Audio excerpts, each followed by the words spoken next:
Akkam jirtu hordoftoota chaanaalii Baruuftuu har'a kan waliin ilaallu humna safaruu kan jedhu waliin ilaalla.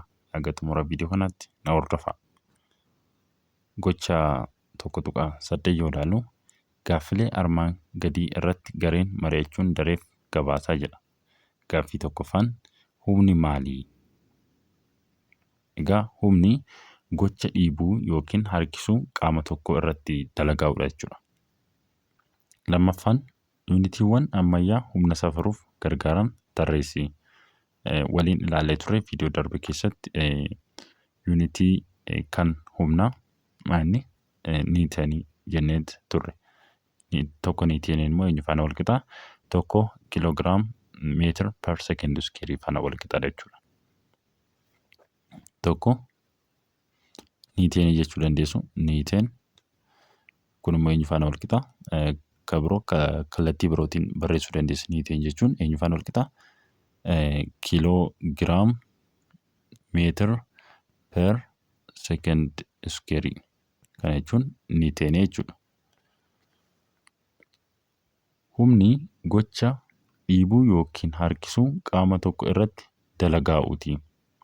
Egaa wanti tokko yeroo dhiibdan yookiin yeroo harkistan maanni humna irratti dalageessaniitu jechuudha. Humni sababa uumamuu sochii hundaati. Humni sababa uumamuu sochii hundaati. Wanta tokko yeroo sochooftan humnaanidha kan socho'u jechuudha.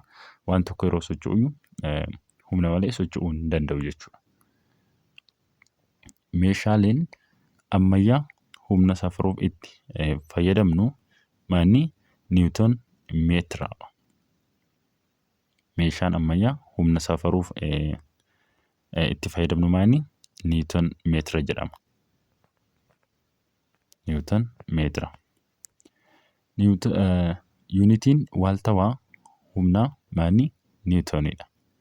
Niwutonidha. Yuunitiin waaltawaa humnaa maanni niwutonidha. Naa bakka bu'a jechuudha. Naa guddaa. Tokko niwutoniin eenyu faana wal qixaa? Akkuma dursiniin jedhe tokko kiloogiraam meetir per sekeend iskeerii faana wal qixaadha. Kan asirratti argitan kun niwuton meetiradha jechuudha. Asirratti wanta hanga qabu tokko fidanii asirratti rarraasuudhaan maal gootu? Haga hammamiitiin humna hammamiitiin kan inni gadi harkise kan jedhu. Meeshaan asirratti argitan kun niwuton meetiradha. Egaa niwuton meetiriin maali kan inni nu safaru? Humna nu safara. Fakkeenyaaf osoo dhagaa wayii fuutanii meeshaa kanarratti rarraastanii jechuudha. Dhagaan kun humna hammamiitiin kan inni gadi harkiseeru kan jedhu nu safara jechuudha. Asirraa lakkoofsa ni qaba. Humna hagamiitiin kan inni gadi harkiseeru kan jedhu kan nu safarudha jechuudha niwuton meetiriin kun. Akkuma argitan asirraa lakkoofsa ni qaba jechuudha. Kun maanni niwuton meetiridha. Niwuton meetiriin immoo humna kan inni nu safaru. Asirratti fakkeenya fudhattan dhagaa wayii asirratti 5 kiloogiraama kan qabu tokko osoo asirratti rarraastanii jechuudha. 5 kiloogiraama kan qabu tokko jechuudha. Humni isaa hammami kan jedhu. Humna jechuun immoo faan wal qixa hanga baay'isuu maaliiti? Hanga baay'isuu humna harkisa lafaa. Humna harkisa lafaa immoo gaadha jechuudha. Humna jechuun kanadha jechuudha. Yoo barbaadda humni immoo karaa biraatiin maa baay'isuu maaliiti? Guulaati. Guula acceleration jechuudha. Forsiin wal qixa F equal to M times maanni mass times accelerationidha. Forsiin. Kabiroo immoo kanaanis barreessuu dandeessu jechuudha. Force equal to mass times acceleration. Kana jechuun gravitational forceidha kun immoo. Humna harkisa lafaa. Gaan humna harkisa lafaati. Kanaafuu humna harkisa lafaa meeqa jechuudha? Humna harkisa lafaa gaan wal qixa 9.8 tokko miti. 8 meetir per sekeend iskeeridha. Kana kudhaniin hojjechuu dandeessu. 10 meetir per second square jettanii hojjechuu dandeessu. Itti buttanii jechuudha. Kanaafuu amma nuti hanga dhagaa hangi isaa 5 kiloogiraama ta'e jechuudha. 5 kiloogiraama ta'e humna hagamiitiin kan inni gad harkisu kan jedhu maanni humni walqixa mass times gravitational force jedhamti ture. Humna harkisa lafaa hanga baay'isu humna harkisa lafaati. Kanaafuu force walqixa hangi isaa meeqadha? 5 kiloogiraam baay'isu meeqaa jennu 9.8 tokko miti guulli harkisa lafaa jechuudha. 10 naa hojjennu 10 meetir per second square kana yeroo waliin baay'istan meeqadha? Force walqixa meeqadha jechuudha? 50 niwutoonii ta'a jechuudha.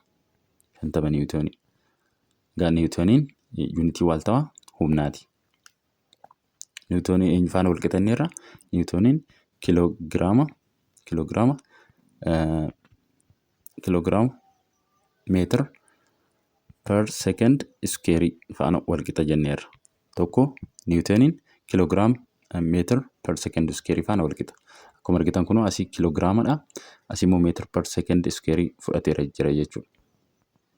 Akkuma yeroo waliin baay'istan kana maal argattu? Kiloogiraama baay'isu meetir per second square maal ta'a? Kiloogiraam meetir per second square ta'a jechuudha. Kanaafuu tokko niwutooniin tokko kiloogiraam meetir per second square dha jechuudha. Kanaafuu dhagaan kun hagamiin gad harkise jechuudha? 50 niwutooniidhaan jechuudha. Egaa fakkii tokko tuqaa tokko niwutoonii meetira garaagaraa jedha. Niwutoonii meetira garaagaraa kun meeshaadha jechuudha. Meeshaa maal safaru? Meeshaa humna safarudha jechuudha kun. Viidiyoo taanuun barreeffama saayinsawaa kan jedhu walitti deebina. Bakka gaaffii isinitti ta'e koomentii jalatti naa barreessuu hin dagatinaa. Nagaa naa tura.